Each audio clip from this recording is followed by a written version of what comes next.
বললাম আজকে একদম বছর শেষের দিকে প্রায় 28 তারিখ, 3 দিন পর নববর্ষ। তার আগে তৃণমূল কংগ্রেসের রাজ্য কমিটি থেকে ব্লক প্রেসিডেন্ট হিসাবে আপনার কাছে একাধিক নির্দেশনামা, বর্ধিত সভা করলেন, কি বার্তা দিলেন, কি কর্মসূচি গোটা জানুয়ারি? কর্মসূচি হচ্ছে জানুয়ারির 1 তারিখ থেকে শুরু করে আমাদের 30 তারিখ অবধি রাজ্য যুব তৃণমূলের পক্ষ থেকে কর্মসূচি গ্রহণ করা হয়েছে এবং সেই কর্মসূচিগুলো সর্বাত্মক সফল করার জন্য আজকে প্রত্যেকটা অঞ্চল থেকে শুরু করে ব্লক কমিটির যারা যারা পদাধিকারী আছেন সবাইকে নিয়ে আমরা মিটিং করলাম। 1 তারিখ আমাদের দলের ফাউন্ডেশন ডে, জন্মদিন। সেদিন আমরা পতাকা উত্তোলনের মধ্য দিয়ে আমাদের প্রত্যেকটি বুথে ইসলামপুর ব্লকের তৃণমূল কংগ্রেসের জন্মদিন পালন হবে। 1 থেকে 7 তারিখের মধ্যে যারা সম্মানীয় ব্যক্তিত্ব আছেন বা যারা শ্রদ্ধেয় ব্যক্তি, যারা বিভিন্ন ধর্মীয় ব্যক্তি যারা আছেন, ধর্মগুরু আছেন, পণ্ডিত, সাধু, মৌলবি, তাদের আমরা 1 থেকে 7 তারিখের মধ্যে তাদেরকে সংগঠিত করা হবে বিভিন্ন পঞ্চায়েতের দ্বারা।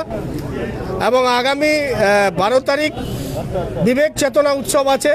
স্বামী বিবেকানন্দকে নিয়ে আমাদের একটা দলের পক্ষ থেকে প্রত্যেক অঞ্চলে প্রোগ্রাম করা হবে। 23শে জানুয়ারি নেতাজি সুভাষ বোসকে নিয়ে সুভাষ উৎসব আমাদের প্রত্যেক অঞ্চলে অঞ্চলে তৃণমূলের পক্ষ থেকে নেওয়া হবে। এবং সর্বোপরি হচ্ছে যে 30 তারিখ হচ্ছে আমাদের দেশের রাষ্ট্রপিতা মহাত্মা গান্ধীর পরায়ণ দিবস। সেদিন সেই দিবসটাকে আমরা শহীদ দিবস হিসাবে আমাদের দলের পক্ষ থেকে পালন করার জন্য নির্দেশ দেওয়া হয়েছে। সেদিন আমরা 30শে জানুয়ারিটাকে শহীদ দিবস হিসাবে পালন করব। এবং এই কর্মসূচির মধ্য দিয়ে মানুষকে অবগত করা, বর্তমান ভারতবর্ষে ধর্মের নামে যেভাবে বিভাজন করে দেশকে আজকে ধ্বংসের পথে নিয়ে যাওয়া হচ্ছে, ধর্মীয় মেরুকরণ করে জাতের নামে মানুষকে ভাগাভাগি করা হচ্ছে, এর বিরুদ্ধে আমাদের লড়াই, সংবিধান বাঁচানোর লড়াই, মানুষের মৌলিক অধিকার বাঁচানোর লড়াই, 2024-এর লড়াই, বিজেপিকে উৎখাত করার লড়াই, নরেন্দ্র মোদীকে উৎখাত করার এই লড়াইয়ের ডাক দিয়েছেন আমাদের নেত্রী মমতা বন্দ্যোপাধ্যায়, আমাদের নেতা অভিষেক বন্দ্যোপাধ্যায়। এবং আমাদের নেত্রী মমতা বন্দ্যোপাধ্যায়ের প্রচেষ্টায় সারা দেশে আজকে ইন্ডিয়া জোট তৈরি হয়েছে। আমরা দৃঢ় বিশ্বাস রাখি, আমাদের আস্থা আছে আমাদের নেত্রীর উপর। 2024-এ প্রধানমন্ত্রী নরেন্দ্র মোদী এবং স্বরাষ্ট্রমন্ত্রী অমিত শাহ ভারতবাসীর জন্য রাম মন্দির উদ্বোধন করছেন। আজকে আপনার বক্তব্যেও সেই প্রসঙ্গ উঠে এলো যে এক শান্ত বলেছেন যিনি সস্ত্রীক নেই তিনি মন্দিরে রামলালার গর্ভগৃহে প্রবেশ করতে পারবেন না। আমি অতটা সনাতন ধর্মের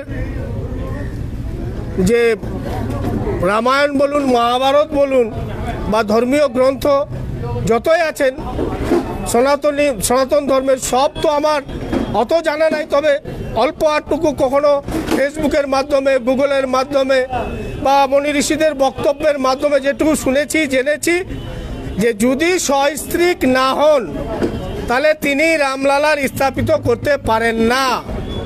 এক পণ্ডিতেরই আমি বক্তব্য গতকাল শুনেছি। তাহলে এটা যদি হয় তাহলে তো আমি সারা দেশের সনাতনী বিশ্বাসী মানুষ যারা আছেন তাদের কাছে আহ্বান করব, করজোরে অনুরোধ করব, সনাতনকে বাঁচান, সনাতন ধর্মের যে নিয়ম নীতি সেটা রক্ষা করুন এবং মোদির বিরুদ্ধে গর্জে উঠুন। আপনি রামলালাকে স্থাপিত করতে পারবেন না, এই অধিকার আপনার নেই। ঋষিমণিদের কথার উপরে বলছি। শুধু তাই নয়, আমি দেখলাম যে একটা অ্যাড টিভিতে দেখলাম, ছোট্ট রামলালাকে নিয়ে হাত ধরে মন্দিরে স্থাপিত করার জন্য নিয়ে যাচ্ছেন নরেন্দ্র মোদী, যেখানে আমরা মনে করি নরেন্দ্র মোদীকে ছবিটাকে বড় করে দেখানো হয়েছে আর ভগবান শ্রীরাম তার ছবিকে ছোট্ট করে দেখা হয়েছে। তিনি বলতে চাইছেন দেশের মানুষকে আমার যে ক্ষমতা, সেই ক্ষমতা হচ্ছে আমার ভগবান শ্রীরামের উপরে। আমি মনে করি এটা সনাতনীদের আস্থার উপরে আঘাত, আমি মনে করি এটা সনাতনীদের ধর্মের উপরে আঘাত। তাই এর বিরুদ্ধে প্রত্যেকটি সনাতন ধর্ম বিশ্বাসী মানুষকে গর্জে ওঠা উচিত। লোকসভা নির্বাচন একদম দোরগোড়ায়, যে ইন্ডিয়া জোটের কথা বলছিলেন সেখানে কি মনে হচ্ছে উত্তর দিনাজপুরে বা পশ্চিম বাংলায় আপনাদের ইন্ডিয়া জোট সফল হবে? দেখেন, পশ্চিম বাংলায় আমরা 42টা আসনে জিতব। 2019-এ নরেন্দ্র মোদী দেশের মানুষকে ধোঁকা দিয়ে ধর্মের সুরসুরি দিয়ে পার পেয়ে গেছেন। এবার সারা দেশ বুঝে গেছেন। এবার সাধু সন্ত যারা আছেন তারাও মুখ খুলেছেন। ये देश को बचाना है, हिंदुस्तान के आज़ादी को बचाना है, हिंदुस्तान के संविधान को बचाना है। और इन लोग ये अगर बचाना है तो मोदी को, बीजेपी को हटाना है। तो मोदीर विदाय निश्चित 24-এ মমতা বন্দ্যোপাধ্যায়ের নেতৃত্বে ইন্ডিয়া জোট ক্ষমতায় আসবে, এই আস্থা আমাদের আছে। বলছি আজকে যে বিষয়টা হচ্ছে যে সুজালি অঞ্চলের সেখানে কমিটিকে ডিসলভ করে দেওয়া হয়েছে, কনভেনার করা হয়েছে, কি বলবেন? সাংগঠনিক পরিস্থিতি কি খারাপ রয়েছে? সেই এটা কনভেনার আগেই মৌনীবাবুকে করা হয়েছিল। সেখানে কমিটি ডিজলভের যে আমাদের ব্লক সভাপতি যিনি নির্দেশ দিলেন, তিনি নিশ্চয়ই সবার সাথে আলোচনা করে এবং জেলা সভাপতির সাথে সমস্ত নিরিখে এবং যেখানে দলের সব দিক দিয়ে ভালো হয় সেই দিক সিদ্ধান্ত করে এখানে সুজালির কমিটি ডিজলভ করা হলো। আপনারা জানেন ইতিমধ্যে বিভিন্ন জেলা প্রেসিডেন্ট মাদারের ডিক্লেয়ার হয়েছে, বিভিন্ন জেলা প্রেসিডেন্ট যুবর ডিক্লেয়ার হয়েছে, বিভিন্ন জেলা প্রেসিডেন্ট মহিলার ডিক্লেয়ার হয়েছে, ব্লক প্রেসিডেন্টরাও আবার রিনিউয়াল হচ্ছে। আর আমাদের এখানে জানি আমাদের ইসলামপুর ব্লকে জাকির হোসেনের মতো শক্তিশালী নেতা বা ব্লক তৃণমূল কংগ্রেসের সভাপতি আছেন এখন, কিন্তু উনার যে রাজনৈতিক প্রোপাগান্ডা এর থেকে বেশি আরও হাই প্রোফাইল রাজনীতিতে উনি হচ্ছে থাকা উচিত। কিন্তু আমরা দেখতে ব্লক তৃণমূল কংগ্রেসের সভাপতিতে আছেন, উনি আসীন থাকবেন। আগামী দিনে সুজালির যে অবস্থান সেই অবস্থান সম্পর্কে দল সবদিকে নজর এবং বিচার রেখে এই ধরনের সিদ্ধান্ত নিয়েছে। আগামী দিনে সুজালিতে শান্তির পরিবেশ, সুজালিতে বোম বন্দুকের যাতে আর পরিবেশ না থাকে সেই জন্য সর্বধর্ম সমন্বয়ে সব ধরনের মানুষকে নিয়ে একটা আমাদের জেলা পরিষদের যিনি সভাপতি আছেন মৌসুমী খাতুনের প্রতিনিধি সদস্য মৌসুমী খাতুনের প্রতিনিধি জাহিদুল বাবুর নেতৃত্বে আমাদের ব্লক সভাপতি বললেন সুজালি অঞ্চলকে আপাতত যতদিন পর্যন্ত নতুন অঞ্চল সভাপতি না হচ্ছে ততদিন পর্যন্ত ওয়াকিবহল করা এবং দেখাশোনার জন্য, এবং যারা ছিলেন বিভিন্ন তার আগে অঞ্চল সভাপতি যিনি ছিলেন আমাদের আব্দুল বাবু, সেই আব্দুল বাবুকেও ফেলে দিবেন না জাকির বাবু। উনি বললেন সবাইকে নিয়ে আমরা চলবো, এরই নাম তৃণমূল কংগ্রেস, এরই নাম মমতা বন্দ্যোপাধ্যায়, অভিষেক বন্দ্যোপাধ্যায়, এরই নাম কানাইলাল আগরওয়াল, জাকির হোসেন। বললাম একদম সদ্য জেপি নাড্ডা এবং সেই সঙ্গে স্বরাষ্ট্রমন্ত্রী অমিত শাহ 35-এর টার্গেট নিয়েছেন, 35টা আসন বাংলায় তারা পাবেন, আপনারা বলছেন 42, কোনটা ঠিক? আগে নিজেদের যে 18টা সিট গত লোকসভা নির্বাচনে জিতেছিল তার মধ্যে উত্তরবঙ্গ থেকে বেশি হয়েছে, সেটা আগে রক্ষা করুক। আমি রাজনীতি করি, আমি গণক না। আগামী দিনে 2024-এ মানুষ যেভাবে নিত্য প্রয়োজনীয় জিনিসের দাম হু করে বাড়ছে, যেভাবে বিভিন্ন জাত ভেদ হিন্দু মুসলিম হিন্দুস্তান পাকিস্তান কবরিস্তান করছে বিজেপি সরকার, জিএসটির মাধ্যমে একটা মাত্র জিএসটির মাধ্যমে বিভিন্ন জায়গায় বিভিন্ন ব্যবসায়ী মহলের অনেক ক্ষতি করেছে। বাংলার যে কর্মসংস্থান, ভারতবর্ষের যেগুলো কর্মসংস্থান সেগুলো থেকে ভারতবর্ষ যে যারা বিদেশি বিনিয়োগ করত তারা আজকে ভারতবর্ষকে বিদেশি বিনিয়োগ করা বন্ধ করে দিয়েছে। আজকে আম্বানি আদানি তারা দেশের টাকা নিয়ে বিদেশে পালিয়ে যাচ্ছে, পেট্রোল ডিজেলের দাম প্রতিনিয়ত বাড়ছে। এর প্রতিবাদে আগামী দিনে ভারতবর্ষের মানুষ মোদী সরকার এবং বিজেপি সরকারের এগেনস্টে ভোট দিবে, ইন্ডিয়া জোটকে ভোট দিবে। মমতা বন্দ্যোপাধ্যায় সেখানে সেদিন আমাদের ইন্ডিয়া জোটের অনুষ্ঠানে গিয়েছিলেন, সেখানে গিয়ে তিনি তার বক্তব্য ব্যতীত করেছেন। আগামী দিনে ইন্ডিয়া জোট ক্ষমতায় আসবে। আমরা সর্বধর্ম সমন্বয়ে আমাদের যে ভারতবর্ষের যে সংবিধান রচনা আছে সেই সংবিধানকে মান্যতা দিয়ে ইন্ডিয়া জোট ক্ষমতায় বসবে, এটা দাবি রাখছি। সুজালিতে ব্লক সভাপতি বললেন সুজালির পুরনো কমিটি ডিসলভ, আপনাকে দায়িত্ব দেওয়া হলো, সেখানে মঈনুদ্দিন কনভেনার থাকছেন, কি বলবেন? দেখেন, আজকে ব্লক কমিটির নির্দেশে উনি যা নির্দেশ দিলেন সুজালির পুরাতন অঞ্চল কমিটিকে ডিসলভ করলো। আমাদের কিছুদিন আগেই আমাদের ব্লক প্রেসিডেন্ট কনভিনারকে নতুন কনভিনার নির্বাচিত করেছেন ওখানে মইনু সাহেব, ওখানে মইনু সাহেব আছে, সাত্তার সাহেব আছে, আমাদের গ্রাম পঞ্চায়েতের প্রতিটি সদস্য আসে। আমি সবাইকে বলবো যে যতদিন পর্যন্ত নতুন প্রেসিডেন্ট ঘোষণা না হচ্ছে ততদিন পর্যন্ত সুজালির প্রতিটি মানুষ, প্রতিটি কর্মী, প্রতিটি মেম্বারদের দায়িত্ব সুজালি অঞ্চলকে শান্তি রাখা, সুজালির জনগণকে একসঙ্গে নিয়ে চলা। আচ্ছা, বলছি যে দুদিন আগেই একটা সংবাদপত্রে খবর বেরিয়েছে, প্রাক্তন যিনি অঞ্চল সভাপতি ছিলেন আব্দুল হক, প্রধানের নুরি বেগমের প্রতিনিধি, তিনি বলছেন অভিষেক ব্যানার্জি নির্দেশ দিলে আমি প্রধান পদটাও ছেড়ে দেবো, আমার স্ত্রী ছেড়ে দেবো, তার বিরুদ্ধে ক্ষোভ বিক্ষোভ চলছে, কী বলবেন? দেখেন, ক্ষোভ বিক্ষোভ, এত বড় সংসার, সুজালি একটা সাংগঠনিক জিপি, কিছু ক্ষোভ বিক্ষোভ আছেই। দলের ব্লক প্রেসিডেন্ট আমাদের সঙ্গে আছে, দলের জেলা প্রেসিডেন্ট আছে, ওদের নজরে সব কিছু আছে। দল যেভাবে নির্দেশ দিবে, আমরা দলের সাধারণ একজন কর্মী, আমরা সেভাবে পালন করব। তার মধ্যে একজন প্রধান প্রেসিডেন্ট সবাই পড়ে।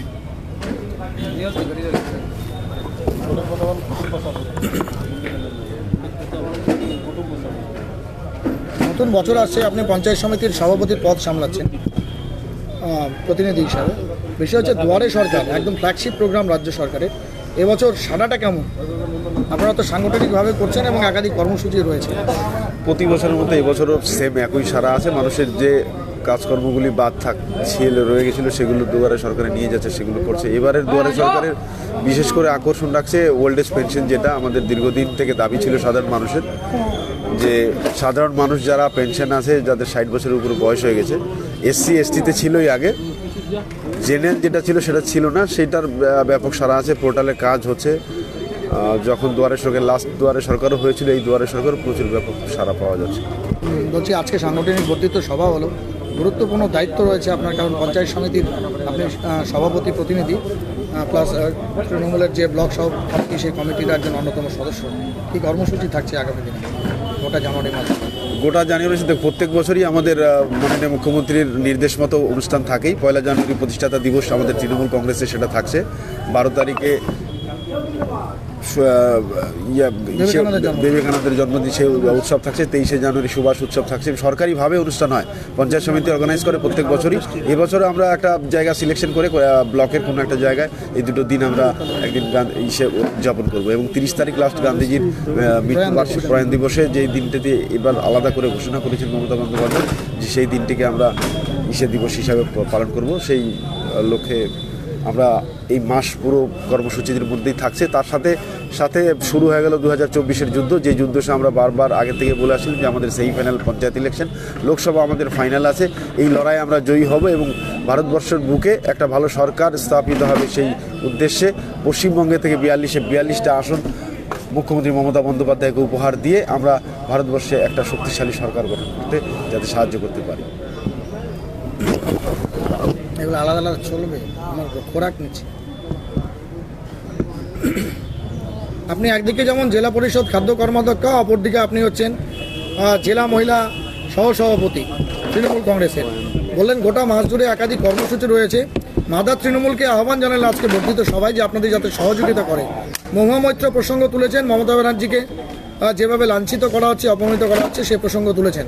আরেকটা বিষয়ে বলেছেন যে সংসদ অর্ধেক খালি করে দিয়েছে বিজেপি, কেন্দ্রের মোদী সরকার। কি বলবেন?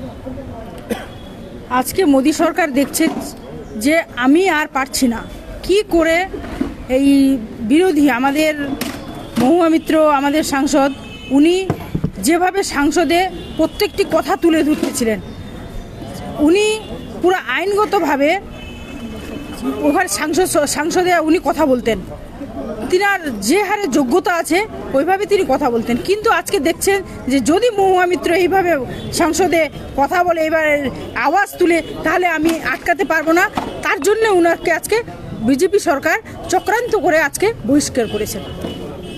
আগামী দিনে গোটা জানুয়ারি মাস জুড়ে মাদার তৃণমূল, যুব তৃণমূলের একাধিক কর্মসূচি রয়েছে। আপনি বলেছেন আপনাদের রাজ্য সভাপতি চন্দ্রিমা ভট্টাচার্য, স্বাস্থ্য প্রতিমন্ত্রী, তিনিও কিছু কর্মসূচি দিয়েছেন। কি কর্মসূচি থাকছে আপনাদের? আমাদের কর্মসূচি থাকছে যে আমাদের প্রত্যেকটি পাড়ায় পাড়ায় আমাদের মহিলা হবে, মিটিং হবে, পাড়া বৈঠক যেটা বলে, যেভাবে আমরা পঞ্চায়েতে করেছিলাম যে পাড়া বৈঠক হয়, সেভাবে আমাদের মহিলাদেরই দলের তরফ থেকে মহিলাদের পাড়া বৈঠক আছে। প্রত্যেকটি অঞ্চলে অঞ্চলে আমাদের পুরো ব্লকের মধ্যে হবে। আমাদের জেলার মধ্যে চন্দ্রিমা ভট্টাচার্য রাজ্য থেকে যেভাবে নির্দেশ দিয়েছেন, আমরা প্রত্যেকটি, আমি যেহেতু ভাইস প্রেসিডেন্টের দায়িত্বে আছি, আমি প্রত্যেকটা ব্লকে যাব। আর প্রত্যেকটা আমি যতদূর পারি আমি পাড়া বৈঠকের বুথে গিয়েও আমি চেষ্টা করব ওনাদের সঙ্গে অংশগ্রহণ করার বা এই মহিলাদের নিয়ে এই পাড়া বৈঠকটা করার।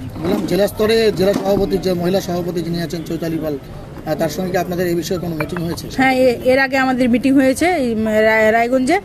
আমাদের চৈতালিদি চন্দ্রিমা ভট্টাচার্যের নির্দেশে আমাদেরকে মিটিংয়ে ডেকেছিলেন।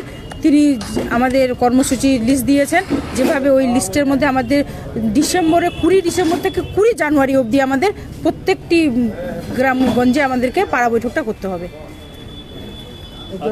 আজকে আমরা বুথ থেকে আসারউদ্দিন সাহেবের নেতৃত্বে এই মুহূর্তে দেখতে পাচ্ছেন পণ্ডিত পোতা থেকে বেশ কিছু কর্মী তারা কিন্তু তৃণমূল কংগ্রেসে জয়েন করছেন, নির্দল থেকে তৃণমূলে। যোগদান দিচ্ছেন আমাদের ব্লক সভাপতি জাকির হোসেনের হাত ধরে। বন্দে মাতরম, তৃণমূল কংগ্রেস জিন্দাবাদ, মমতা ব্যানার্জি জিন্দাবাদ, অভিষেক ব্যানার্জি জিন্দাবাদ, লড়াই লড়াই লড়াই চাই, ইসলামপুর ব্লক তৃণমূল কংগ্রেস জিন্দাবাদ, আল্লাহ আগরওয়াল জিন্দাবাদ, জাকির হোসেন জিন্দাবাদ, বন্দে মাতরম, জয় বাংলা। একটা ছবি স্টিলটা এদিকে ঘোরো। ধরেন।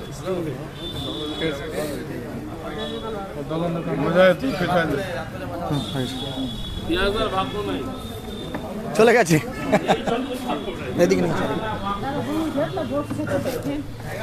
জায়গা থাকলেও দাঁড়াতে পারবে না। লোকসভা ভোট যত এগিয়ে আসছে, 2024-এর লোকসভা ভোট ততই তৎপরতা তুঙ্গে বিজেপি থেকে শুরু করে তৃণমূল কংগ্রেস, সিপিএম, কংগ্রেস এবং অন্যান্য রাজনৈতিক দলের একাধিকভাবে রাজ্যস্তরীয় নেতৃত্বরা বিভিন্ন জায়গায় গিয়ে তাদের সভা সমিতি করার পাশাপাশি নিজেদের কর্মীদেরকে উজ্জীবিত করবার চেষ্টা করছেন।